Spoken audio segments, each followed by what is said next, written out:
말씀 충만, 말씀에 사로잡힌 인생, 그런 제목으로 하나님의 말씀을 증거하도록 하겠습니다. 여러분, 우리가 오늘 읽은 사도행전 2장 말씀은요, 사도행전 전체를 열어주는 그런 말씀입니다. 왜냐하면은 2장이 기록하고 있는 이 오순절날 성령의 능력이 예수님의 제자들에게 부어지는 이 사건을 통해서 모든 것이 변했습니다. 예수님의 제자들이 두려움에 떨던 그들이 복음 전도자가 되었습니다. 그들의 입술이 열리고 담대하게 복음을 전하게 되었습니다. 그리고 그 결과로 그들이 복음을 전하게 되자 이 시대의 신약 시대의 최초의 교회인 예루살렘 교회가 탄생이 되었습니다.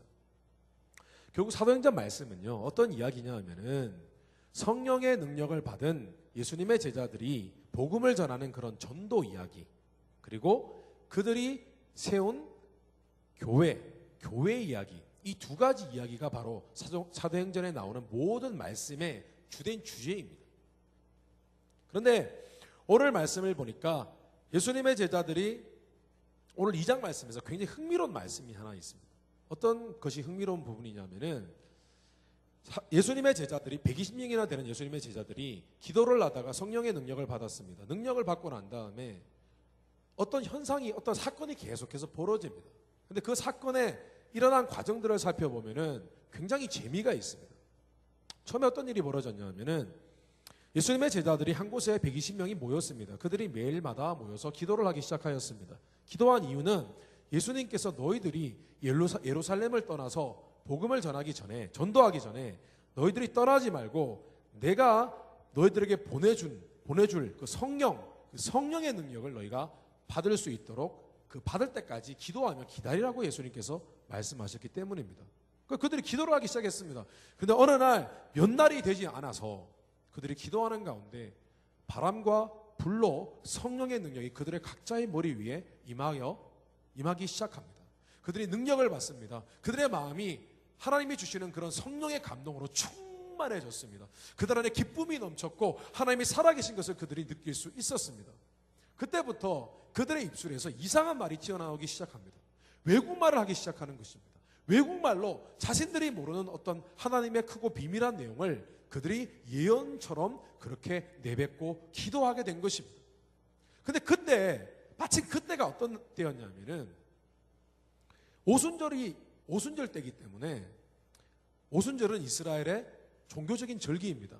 근데 오순절이었기 때문에 그 유대 지방 그 근처에 퍼져 살고 있던 유대인들, 외국에 사는 유대인들 혹은 이방인들, 외국인들 중에서 하나님을 경외하는, 하나님을 믿는 사람들이 있었어요. 그런 사람들을 경건한 이방인이라고 부르는데, 이 사람들이 예루살렘에 와서 예배를 드리기 위해서, 이 종교적인 절기를 지키기 위해서 수많은 사람들이 예루살렘으로 모여들었습니다. 근데 예수님의 이 120명의 제자들이 이상한 외국말로, 이들은 분명히 갈릴리 사람인데 갈릴리 히브리 말을 해야 되는데 이상하게 막 예언을 하고 막 기도를 하는데 외국말로 막 하는 거예요. 그 주변에 있는 막 다양한 외국말로. 그 사람들이 지나가다 보니까 이 말은 우리나라 말인데 저 사람들이 갈릴리 사람들인데 어떻게 이 말을 알고 이상한 우리가 쓰는 그런 언어를 쓰고 있지? 라고 호기심이 생겼습니다. 그러다 보니 모인 사람의 숫자가 엄청났습니다. 120명의 사람들이 기도를 했는데 소리가 얼마나 컸겠습니까? 그것도 외국말로 막 이상한 얘기를 하는데 사람들이 지나가다 모이기 시작하고 또 모이기 시작하고 하다 보니까 어느새 수천 명의 사람이 모였습니다. 그 집 주변을 둘러싼 그 길거리에 사람이 자욱하게 모였습니다. 그런데 갑자기 또 놀라운 일이 일어납니다. 외국말로 기도를 하던 그 120명의 제자들 중에서 예수님의 수제자였던 베드로라는 사람이 갑자기 벌떡 일어납니다. 벌떡 일어나서 마음에 담대한 마음으로 하나님의 말씀, 복음을 그 모인 수천 명의 사람들에게 육성으로, 오늘날 마이크가 없죠, 육성으로 그들에게 말씀을 증거하기 시작합니다. 설교하는 거죠. 쉽게 얘기하면 복음 전도 설교를 길거리에서 하고 있는 거예요. 막 얘기를 합니다. 근데 또 놀라운 일이 일어납니다. 그가 설교를 하였더니 사람들의 마음이 움직이기 시작합니다. 그래서 어떤 일이 벌어졌냐면 3,000명이나 되는 사람이 그들의 마음이 회심하여서 그들의 마음이 하나님을 믿지 않는 마음에서 믿는 마음으로 변화되어서 그들이 모두 크리스찬이 되었습니다. 그리고 마침내 교회가 탄생하는 것입니다. 여러분, 굉장히 재밌지 않습니까? 성령의 역사로 사람이 모였어요. 성령의 역사로 말씀이 선포되었습니다. 성령의 역사로 결국은 사람들이 크리스찬으로 바뀌고 그곳에서 교회가 탄생이 되었습니다. 여러분, 쉽게 얘기하면 어떤 거냐면은 성령의 능력을 받으니까, 성령의 역사가 일어나니까 말씀의 역사가 일어나더라는 것입니다. 여러분, 우리가 흔히 생각하기를 성령의 능력, 성령의 기적이 일어나면은 뭐 병이 낫고 또 기적이 일어나고 뭐 그런 것을 떠올릴 때가 많이 있습니다. 그런데 성령의 능력이 하시는 일은, 본질적인 일은 사실은 말씀의 역사입니다. 말씀의 사역입니다. 성령이 개인에게 역사하면 무엇보다 그는 하나님의 말씀에 온전히 사로잡히게 됩니다. 성령이 역사하면요, 하나님의 진리의 말씀이 깨달아지고 하나님의 말씀이 달게 느껴지고 그 말씀을 사모하게 됩니다. 그러면 그 사람은 어느 순간 그 사람의 입술과 그 사람의 삶의 모습이 하나님의 말씀화되어서 드러나기 시작합니다. 그 사람 하나님의 말씀을 이야기하고 싶어요. 그런데 더 놀라운 것은 그 사람이 하나님의 말씀을 이야기하기 시작하면 또 성령 하나님께서 그 사람의 입술에 하나님 말씀을 통해서 또 다른 사람에게 영향력을 끼치게 됩니다. 그럼 그 사람은 또 그 말씀에 감동받고 은혜 받아서 하나님의 품으로 돌아와서 구원을 받는 그런 복된 삶을 살게 됩니다. 제가 지금 여러분에게 말씀드리고 싶은 것은 뭐냐면 우리가 성령으로 살아야 됩니다. 성령의 감동이 있어야 우리가 신앙생활이 되어지고 우리의 삶이 복된 삶이 되어집니다. 그런데 그 성령의 능력은 곧 말씀의 능력이라는 거예요. 성령의 충만은 곧 말씀의 충만이라는 거예요. 에베소서 6장 17절에 보니까 하나님의 말씀을 성령의 검이라고 표현했습니다. 왜 성령의 검이라고 했을까요? 하나님의 말씀이 무엇으로 쓰여졌습니까? 성령의 감동으로 쓰여진 말씀이 하나님의 말씀입니다. 그런데 그 말씀이 하나님의 감동으로 쓰여진 말씀이기 때문에 이 말씀이 선포되는 곳에는 하나님의 성령이 함께 역사하셔서 그 말씀을 듣는 그 사람의 마음을 아주 칼날같이 예리하게 터치하셔서 그 사람이 죄를 깨닫게 하고 죄를 떠나게 하고 또한 하나님이 복된 삶을 살라고 가르쳐 주신 그 말씀을 듣고 순종하게 한다는 것입니다. 그래서 여러분, 예수 믿는 사람이 복된 삶, 변화된 삶, 하나님의 인도하심을 받는 그런 거룩한 삶을 살기 위해서는 성령 충만해야 되고요. 근데 그 성령 충만은 어디서 또 오느냐? 말씀이 충만해야 됩니다. 말씀에 사로잡혀야 된다는 것이에요. 말씀에. 우리는 하나님의 말씀이 곧 우리가 되어야 되고 우리의 삶이 되어야 된다는 것입니다. 그래서 오늘은 3,000명 성령의 검으로 회심시킨 베드로의 설교 말씀에 이 독특한 이 구조가 있어요. 오늘 길게 읽었는데 여러분 다 이해는 못하시겠지만은, 다 기억은 나시지 않으시겠지만은 그 베드로가 한 설교 내용, 오늘 말씀이 설교거든요. 베드로의 설교. 이 베드로의 설교의 이 구성들을 보면은 그 구성들을 통해서 믿는 자들이 말씀으로 어떻게 충만해질 수 있는지, 또 말씀으로 충만해지면 우리가 어떤 복된 삶을 살게 되는지, 오늘 이 두 가지를 우리가 잠시 나누고 묵상하는 시간 갖도록 하겠습니다. 첫째로요, 말씀 충만은 믿는 자가 말씀을 배우고 그 말씀에 스스로 고침받고자 할 때 시작됩니다. 말씀을 배우고 내가 그 말씀에 고침받고자 할 때 말씀 충만이 시작된다는 것입니다. 오늘 베드로는 설교를 이렇게 시작합니다. 15절에 때가 제3시니 너희 생각과 같이 이 사람들이 취한 것이 아니라, 이게 무슨 말이냐면은 예수님의 120명의 제자들이 모여서 기도하고 성령을 받았을 때 그들이 이상한 말로 기도를 하기 시작했습니다.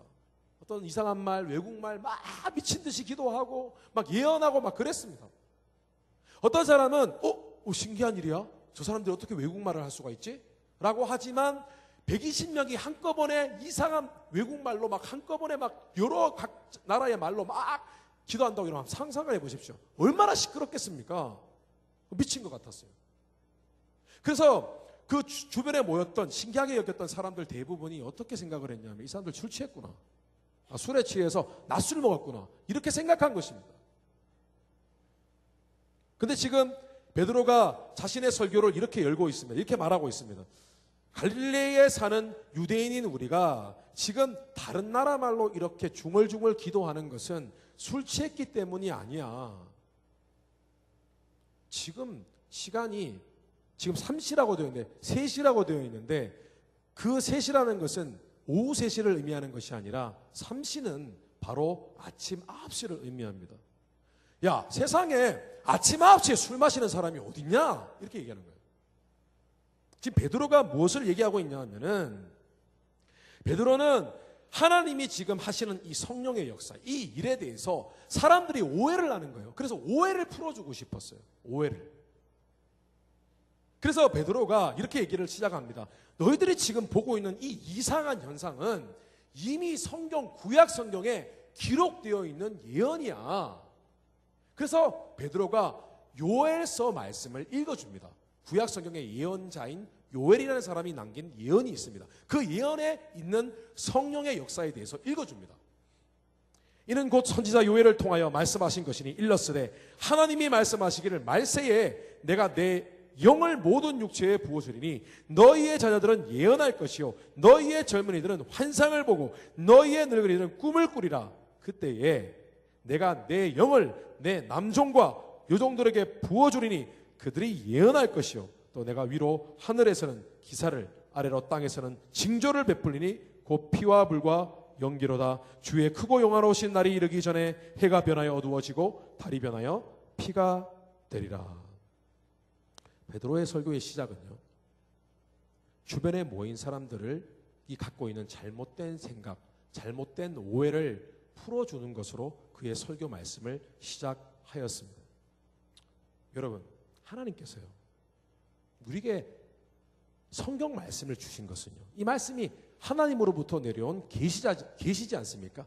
특별한 하나님의 사람에게 하나님께서 인스피레이션, 영감을 주셔서 그로 하여금 하나님의 뜻을 기록하게 하셨어요. 근데 그 말씀을 우리에게 주신 것은요, 다른 특별한 이유보다 근본적으로 우리에게 그 말씀을 주신 것은 우리가 그 말씀을 배워서 그 말씀과 다른 우리의 생각과 우리의 가치관과 우리의 삶의 습관과 모습들을 바르게 고치게 하기 위함입니다. 이것이 바로 하나님이 우리에게 말씀을 주시는 첫 번째 근본적인 목적이라는 것입니다. 디모데후서 3장 16절 17절 말씀해 보니까 이런 말씀이 있습니다. 모든 성경은 하나님의 감동으로 된 것으로 교훈과 책망과 바르게 함과 의로 교육하기에 유익하니. 뭐 여러 가지 말씀이 있지만 똑같은 얘기입니다. 하나님의 말씀으로 너희가 잘못된 것을 고치고 그 말씀대로 바꾸라는 거예요. 뭐 쉽게 얘기하면 너희들의 삶을 하나님의 말씀으로 배워서 그 말씀대로 너희들의 삶을 잘못된 것을 바르게 교정하라는 것이에요. 교정. 왜 우리를 교정시켜 주시려고 할까요? 왜 우리를 바꾸시려고 할까요? 왜냐하면 바꿔야 하나님이 예비하신 축복을 우리가 받을 수 있기 때문입니다. 바뀌어야 돼요. 고쳐져야 돼요. 어떤 물건이 있습니다. 고치지 아니하면 쓸 수 없어요. 어떤 연장이 있어요. 연장에 날이 묻어요. 칼인데 톱이 날이 묻어요. 날이 샤프하지가 않아요. 그 블레이드가 쓸 수 없어요.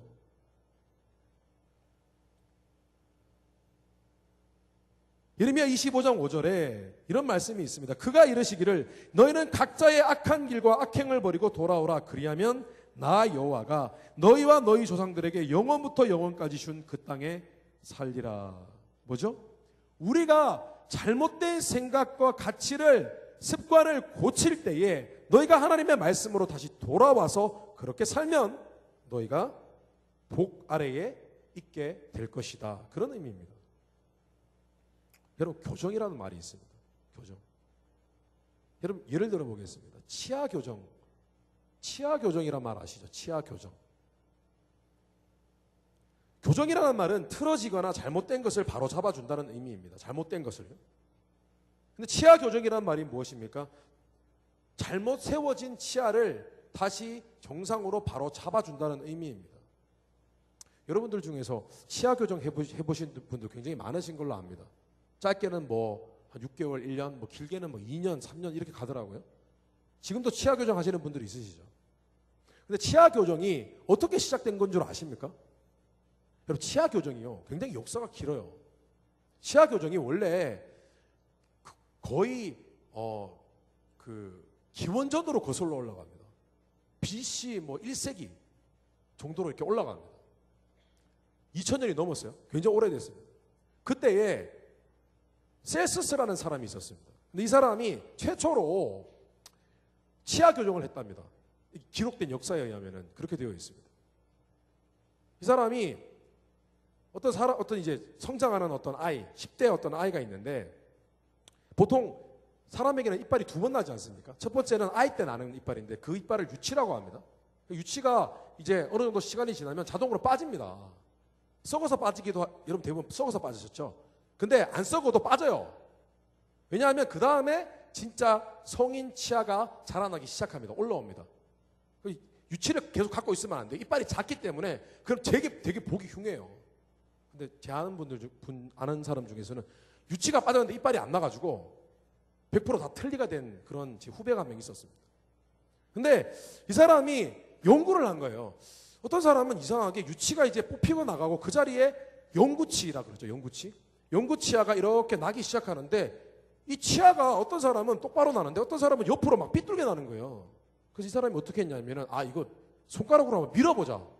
그래가지고 손으로 엄지손가락으로 잡고 막 민 거예요. 맨날 걔를 만나가지고 계속 미는 거야.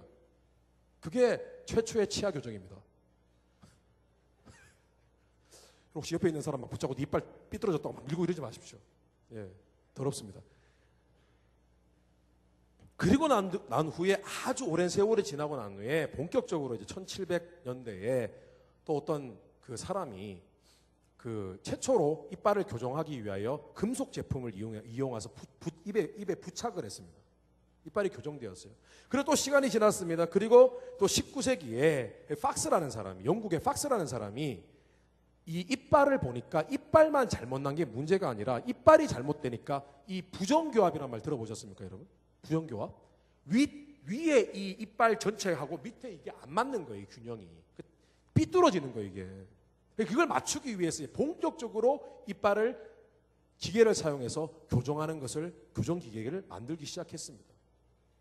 그래서 이빨에 대한 연구를 하면 할수록 참 놀라운 것들이 발견되었습니다. 처음에는요, 이빨을 교정한 이유는 미용 효과를 위한 것이었습니다. 보기 좋으라고.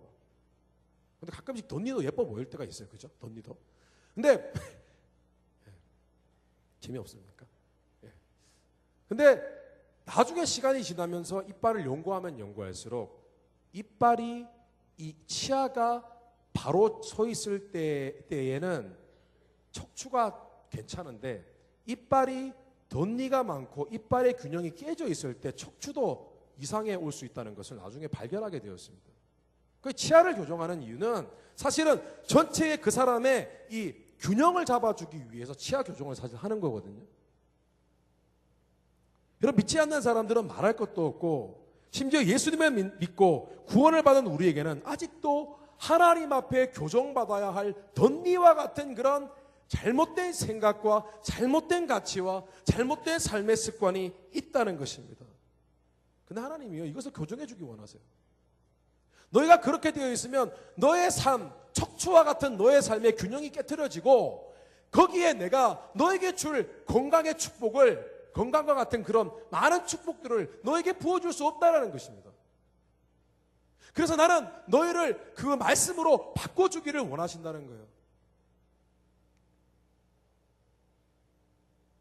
조금 전 제가 읽어드린 하나님의 말씀의 기능에 대해서 설명하고 있는 디모데후서 3장 말씀에서 교훈과 책망과 바르게 함과 의로 교육하기에 유익하니 라는 말씀이 있지 않았습니까?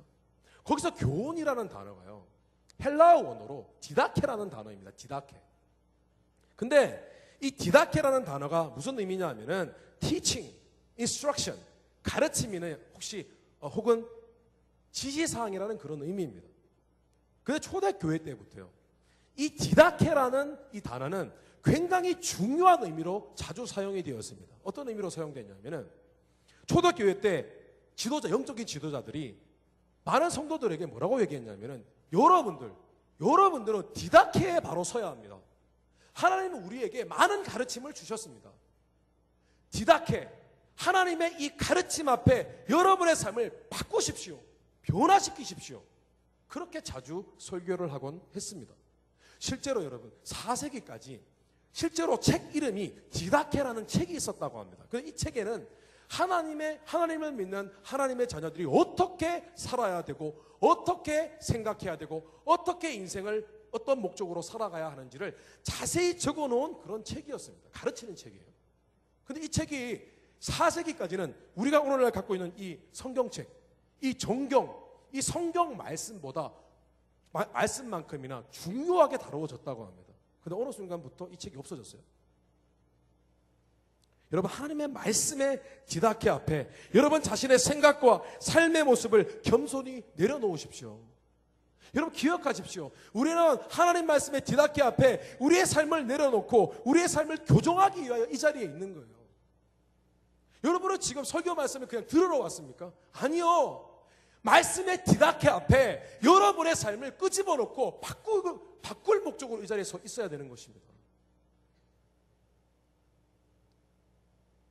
여러분, 이런 삶의, 이런 말씀의 진정한 목적을 깨닫지 않고 신앙생활을 할 때는 여러분의 삶에 아무런 변화가 없습니다. 여러분의 삶은 결코 하나님이 복 주시는 그런 복된 인도하시는 그런 삶으로 나아갈 수가 없다는 것입니다. 여러분, 우리는요 많이 배워야 합니다. 인생의 목적이 무엇인지 여러분 배우고 싶지 않으십니까? 정말 삶의 purpose of life, 삶의 목적이 뭔지 정말 배우고 싶지 않으십니까? 왜 자꾸 자신의 헛된 꿈과 욕망을 위해서 살아가십니까? 배워야 돼요, 여러분. 배워야 됩니다. 생각을 바꿔야 됩니다. 여러분은 삶의 방식이 어떠해야 되는지 알고 싶지 않으십니까? 하나님이 원하시는 삶의 방식. 내가 사는 많은 방식들 가운데 하나님이 기뻐하시지 않는 방식이 얼마나 많은지 아십니까? 배우러 오십시오. 하나님의 말씀의 디다케 앞에 여러분의 삶을 내어놓으십시오. 오늘 베드로가요 2가지 얘기를 했습니다. 뭐라고 그들의 오해를 풀어주었냐면은 너희가 지금 보는 이 이상한 일이 성령의 역사다. 성령이 하시는 일이다 라고 가르쳐 주었습니다. 그랬더니 이 사람들이 어떻게 반응하느냐 하면은 성령의 역사구나. 그럼 나도 성령을 받아야 되는데, 나도 하나님의 역사를 경험해야 되는데 라고 가르침을 받고 내 신앙생활이 바뀌어야 되는구나. 그냥 하나님 믿고 하는 것으로 충분하지 않구나. 그렇게 생각했을 것입니다. 뿐만 아니라 베드로는 이 성령의 역사, 이 역사는 곧 우리가 사는 이 시대가 마지막 시대다라는 것을 가르쳐 주었습니다. 그들이 어떻게 생각했을까요? 이제 마지막 때가 왔구나. 우리가 깨어서 신앙생활 해야겠다라고 생각했을 것입니다. 여러분, 말씀의 디다케를 사모하여 말과 생각과 그리고 우리의 삶의 모습이 교정되어 나날이 주님을 닮아가는 여러분이 되시기를 주님의 이름으로 축원합니다. 둘째로, 말씀 충만은 믿는 자가 말씀을 듣고 순종하려 할 때 시작이 됩니다. 듣고 순종할 때. 오늘 성령의 역사에 관해서 사람들이 오해를 풀어주고 난 뒤에 베드로는 자신의 설교를 듣는 사람들의 모든 시선을, 자신의 설교를 어떻게 바꿨냐면은 예수 그리스도, 예수님에 대해서 사람들이 시선을 집중하도록 굉장히 몰입하여 힘을 썼습니다. 오늘 말씀 20절 21절에 이렇게 말씀하고 있습니다. 주의 크고 영화로운 날이 이르기 전에 해가 변하여 어두워지고 달이 변하여 피가 되리라. 누구든지 주의 이름을 부르는 자는 구원을 얻으리라. 자, 구원 받으려면 주의 이름을 불러야 되는데 그 주가 누구이냐? 바로 예수 그리스도라는 것입니다. 베드로는 계속해서 예수님에 대해서 설명하기 시작합니다. 어떻게 설명하냐면은 지금 너희들이 본 이 성령의 역사, 이 성령의 역사로 일어나는 이 사건이, 기적의 사건이 예수님이 예전에 계실 때 너희들이 봤지. 예수님이 계실 때 일어난 그 기적들, 그 모든 기적들, 이것과 연결이 되는 거야. 즉 성령의 역사는 예수님이 하신 역사와 동일하고 결국은 너희들이 믿어야 할 것은 예수님이야. 예수님이 바로 하나님이 보내신 그 하나님의 아들이야. 그가 바로 메시아야. 그가 바로 구원자야. 라고 계속해서 베드로가 예수님에 대해서 증명하고 예수님에 대해서 선포하기 시작합니다. 계속 같은 말을 반복합니다. 심지어 베드로는 시편 말씀에, 다윗이 쓴 시편 말씀에, 옛날에 다윗 유명한 왕이 사실은 그가 예언자였는데 예수님에 대해서 이미 수천 년 전에 예수님에 대해서 예언을 했다. 다윗이 그렇게 얘기를 한다. 어떤 주가 있는데 그 주가 이렇게 될 것이다 예언을 했는데, 그것은 다윗을 얘기하는 것이 아니라 또 다른 미래에 오실 구원자 메시아를 의미하는 것인데 그가 바로 예수 그리스도다. 계속해서 반복적으로 예수님에 대해서 얘기를 합니다. 다른 것 거두절미하고 뭐 이렇게 하라 저렇게 하도 없어요. 예수님 계속 그렇게 얘기합니다. 너희가 예수를 믿어야 된다. 예수를 받아야 된다. 라고 얘기를 합니다. 여러분, 하나님의 말씀에는요, 우리를 가르치시는 디다케의 기능만 있는 것이 아니라 캐리그마라는 기능이 있어요. 여러분 기억하십시오. 잊어버리지 마십시오. 디다케 따라해 보십시오. 디다케, 캐리그마. 다시 하겠습니다. 디다케, 캐리그마. 하나님의 말씀에는 티칭, 디다케라는 기능이 있는 반면에 캐리그마라는 기능이 있습니다. 캐리그마가 뭐냐 하면 proclamation, 선포입니다. 이런 선포가 뭡니까? 선포는 그 사람이 어떻게 할까요? 반응 이런 것들 필요 없습니다. 그냥 얘기하는 거예요. 그 사람이 뭐 묻고 내가 어떻게 배울까 필요 없습니다. 이것입니다 라고 얘기하는 것이에요. 하나님의 말씀은요, 우리에게 뭔가를 가르치기도 하지만 때로는 이것이 바로 진리입니다. 이것이 바로 전부입니다. 여러분은 이것을 이유를 묻지 말고 받아들이셔야 됩니다. 이런 말씀들이 있습니다. 이것이 바로 캐리그마입니다.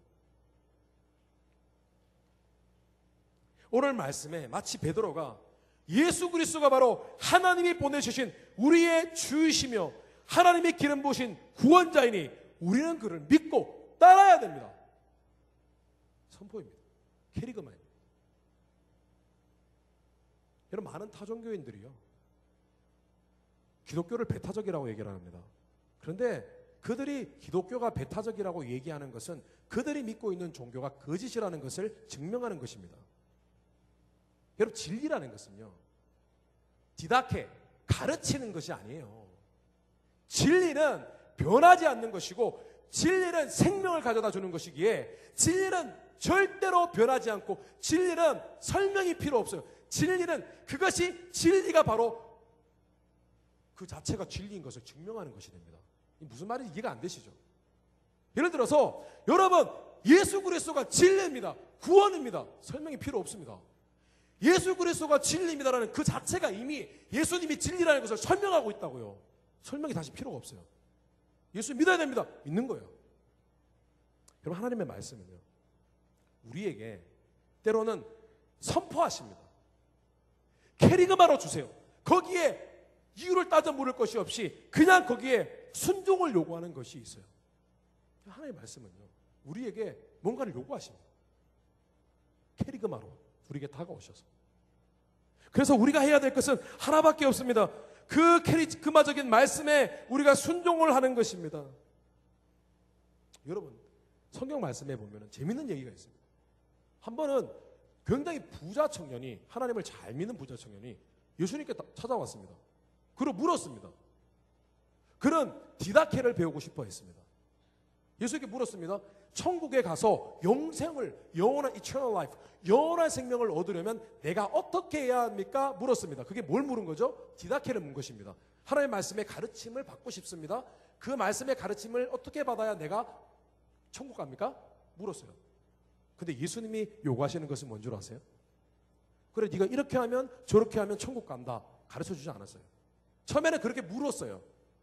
네가 하나님의 계명, 십계명을 잘 지키고 있느냐? 뭐 이렇게 물으세요. 근데 나중에 결국은 예수님이 요구하시는 것은 뭐냐면 네가 갖고 있는 그 수많은 탐욕적인 재물의 우상인 그 많은 돈을 가난한 사람에게 주고 너는 지금 당장 나를 따르라 이렇게 얘기합니다. 이게 뭐죠? 디다케가 아니라 뭐죠? 케리그마입니다. 여러분 하나님 말씀을 묵상할 때, 하나님 말씀을 들을 때 여러분 어떻게 반응하십니까? 아, 좋은 말씀이구나. 그렇지 않습니다. 하나님의 말씀은 디다케이기도 하지만 케리그마입니다. 우리에게 뭔가를 요구하는 거예요. 우리에게 반응을. 일방적으로요. 일방적으로. 너무나 때로는 무례하다고 느껴질 정도로.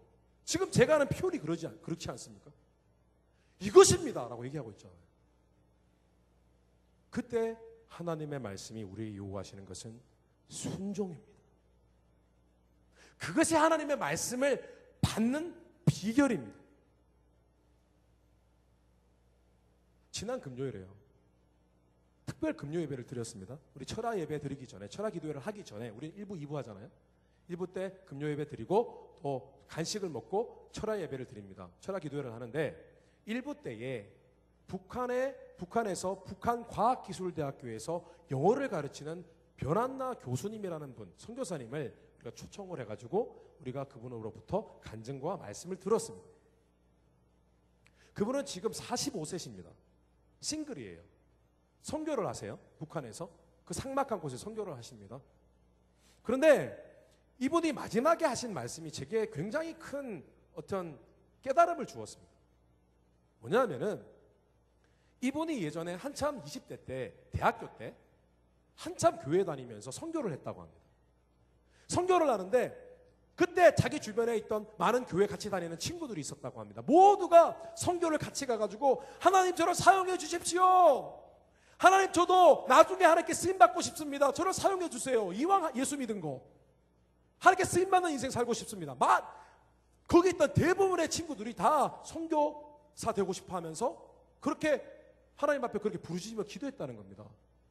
근데 시간이 20년이 지났어요. 주변에 돌아보니까 아무도 없어요. 선교사로 간 사람은 자기밖에 없더라는 거예요. 제가 그 말씀을 들으면서 이게 도대체 왜 그랬을까 생각해 보니 결국 이랬던 겁니다. 거기에 있는 많은 청년들이요. 말씀의 디다케를 배웠습니다. 선교가 중요합니다. 선교는 하나님이 원하시는 일입니다. 선교를 하면 영혼이 구원받습니다. 이런 가르침을 다 받았어요. 우리 너무나 잘 알아요. 여러분 선교 중요한 거 모르는 사람 있나요? 크리스찬들 중에서? 다 알아요. 배웠어요. 그런데 중요한 것은 예수 그리스도의 지상 명령, 너희는 가서 모든 족속으로 제자를 삼고 아버지와 아들과 성령의 이름으로 세례를 주고 내가 너에게 분부한 모든 것을 가르쳐 지키게 하라 라는 케리그마의 말씀을 아무도 그 말씀에 순종하려고 하지 않았던 거예요. 여러분, 여러분 오늘날 예수 믿는 사람들이 문제가 뭐냐면은 하나님의 말씀이 나를 교정시켜 주시려는 그 말씀에 반응하지 않을 뿐만 아니라 말씀이 내게 일방적으로 요구하는 그 무엇을 받고 순종할 마음이 없는 거예요. 그러니까 우리의 삶이 변하지 않고 우리의 마음이 변하지 않기 때문에 하나님이 내게 부어주시는 성령의 은혜를 경험하지 못하는 거예요. 내 삶이 안 변하는 거죠. 죽었다 깨로 내 삶이 변하지 않아요. 나는 하나님이 성령의 능력을 받아서 내 잘못된 모난 그런 성격도 좀 고치고 좀 바르게 살고 싶고 복된 삶을 살고 싶은데 이게 안 되는 거예요.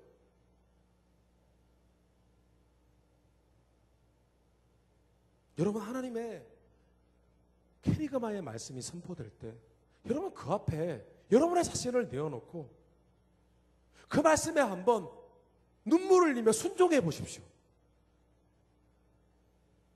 그것을 고민하는 것이 아니라 그 말씀이 정말 지킬 만한 것인가, 현실에 부합되는 현실적인 말씀인가, 이런 걸 고민하지 말고 그 말씀 앞에 페이스 투 페이스, 말씀 앞에 직면하여서 여러분 그 말씀에 부딪혀서 순종해 보십시오.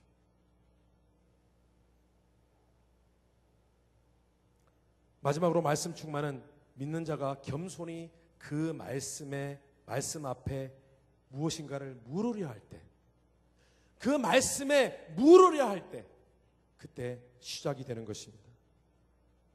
베드로가 설교의 마지막을 이렇게 끝냅니다. 너희가 십자가에 못 박은 이 예수를 하나님이 주와 그리스도 되게 하셨느니라. 베드로가 정말 설교를 하는데 정말 칼날 같은 설교를 하였습니다. 어떻게 얘기했냐면은 예수님에 대해서 막 설교를 하다가, 야, 너희들이 바로 그 예수님을 죽였잖아. 너희들이 예수님을 십자가에 못 박았잖아. 라고 얘기했습니다.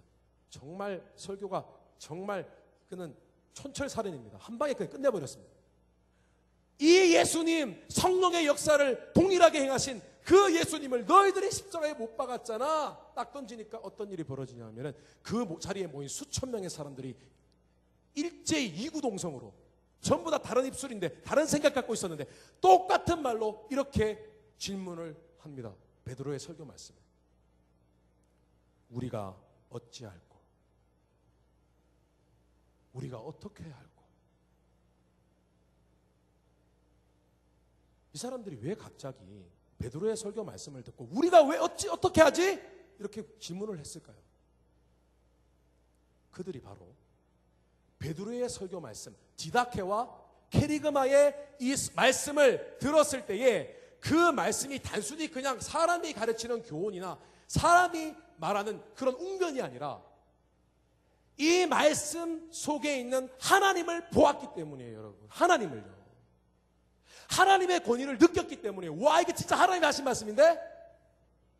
그거 견딜 수가 없는 거죠. 그래서 물었습니다. 되물었어요. 도대체 그럼 어떻게 합니까? 어떻게 하죠? 내 삶을 어떻게 살아야 되죠? 그래, 맞아요. 그때 우리가 선동해서 그리스도 대신 예수를 십자가에 못 박았어요. 우리가 잘못했어요. 그런데 이제 어떻게 하죠? 이제 우리가 지옥 가는 건가요? 아니면 다른 방법이 없나요? 우리가 어떻게 하면 하나님의 은혜를 입을 수 있을까요? 라고 질문을 합니다. 여러분, 성경 말씀을 읽어보면요, 하나님의 말씀을 인격화하는 말씀들이 굉장히 많이 나와 있습니다. 성경에는. 하나님의 말씀은 말씀이잖아요, 그냥. 말씀인데 그 말씀을 하나님처럼 대하는 그런 말씀들이 굉장히 많이 있어요. 잠언 8장 1절 말씀에 이런 말씀이 있습니다. 지혜가 부르지 아니하느냐? 명철이 소리를 높이지 아니하느냐? 지혜가 무슨, 지혜가 하나님의 말씀인 지혜가 무슨, 지혜가 뭘 사람을 부르고 지혜가 무슨 소리를 높입니까? 잠언 1장 말씀 이런 말씀도 있습니다. 지혜가 길거리에서 부르며 광장에서 소리를 높이며. 지혜가 사람입니까? 아, 사람이죠. 우리 교회는 지혜가 많습니다. 지혜 많습니다. 요한복음 1장 1절에 태초에 말씀이 계시니라 이 말씀이 하나님과 함께 계셨으니 이 말씀은 곧 하나님이시니라. 말씀이 예수님이래요. 어떻게 보면 문학적인 표현은 같고 어떻게 보면 좀 이상하고, 그러나 이것은 이상한 것이 전혀 아닙니다. 여러분 한번 생각해 보세요. 옛날에 왕들이요, 왕의 어떤 오명을 전달할 때 두루마리에 왕의 오명을 적어서 말을 타고 사신이 그것을 딜리버리 합니다. 그러면 그 왕의 오명을 받은 사람은요, 어떻게 하는 줄 아세요? 그 왕이 보내준 그 두루마리를 앞에 두고 절을 합니다. 절을 하고 난 다음에 그 두루마리를 켤 때에 무릎을 꿇고 그 두루마리를 펴고 그 두루마리에 있는 왕이 전한 명령의 말을 간절히 읽습니다. 그런데 가끔씩 그 말이 너무나 자기에게 칭찬하고 자기에게 상 주는 그런 어명이 적혀 있을 때는 어떻게 하냐면은 그 두루마리를 다시 접어서 가슴에 꼭 품고 웁니다. 고마워서. 그리고 그 두루마리를 갖고 자기 가문의 재산이라고, 자기 가문의 보물이라고 생각하고 자기 그 후손들에게 물려줍니다. 여러분, 하나님의 말씀은요, 그 자체가 하나님의 뜻과 권위를 담고 있습니다. 그래서 말씀을 우리가 듣는 것은요, 하나님께서 우리에게 직접 말씀하시는 것과 같다는 것입니다. 그래서 여러분, 그 말씀을 듣는 자는 그 말씀이 요구하시는 일에 대해서 마땅히 반응해야 합니다. 우리가 어찌할꼬? 우리가 어떻게 할꼬?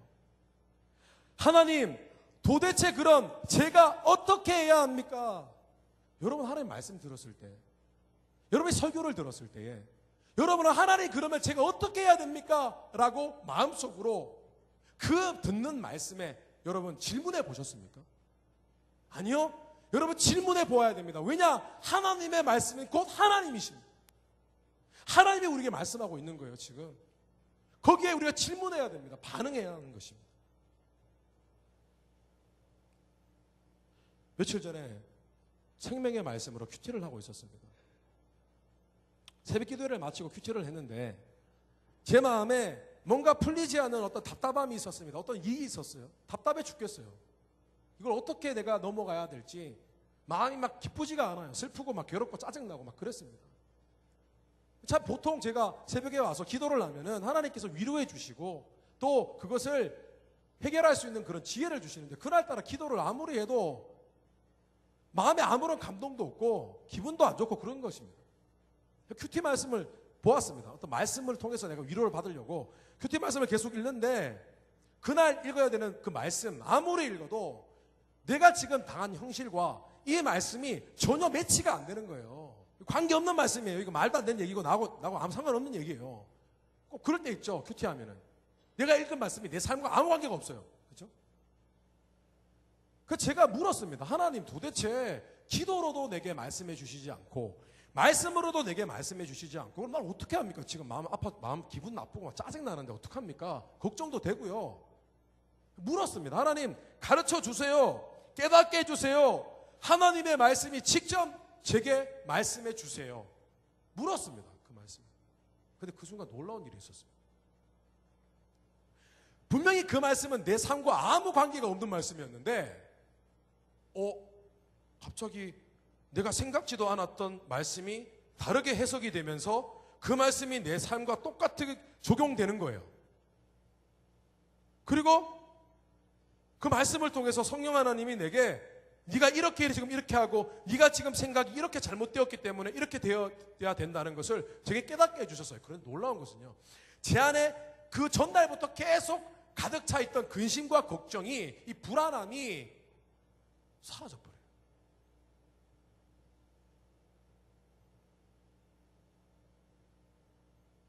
여러분, 혹시 우리 가운데 하나님의 말씀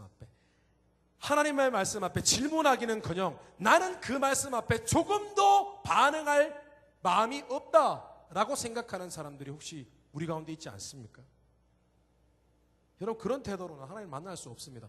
자기만의 생각이 가득 차 있어요. 말씀도 모르면서. 우리는 이제 하나님의 말씀에 디다케와 케리그마 앞에 겸손히 내가 무엇을 해야 할까요? 라고 묻기 시작해야 됩니다. 무엇을 해야 될까요, 하나님? 우리가 어찌할꼬?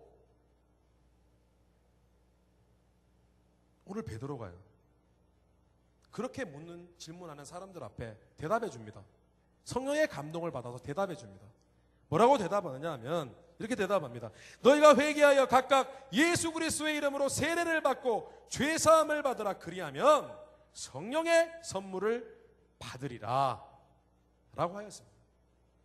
그럼 우리가 지금까지 하나님의 말씀을 읽었지, 그 디다케와 케리그마의 말씀 앞에 그 말씀의 권위를 인정하지 않았기 때문에 하나님의 말씀을 충분히 우리가 이해하지 못했던 것입니다. 아닙니다.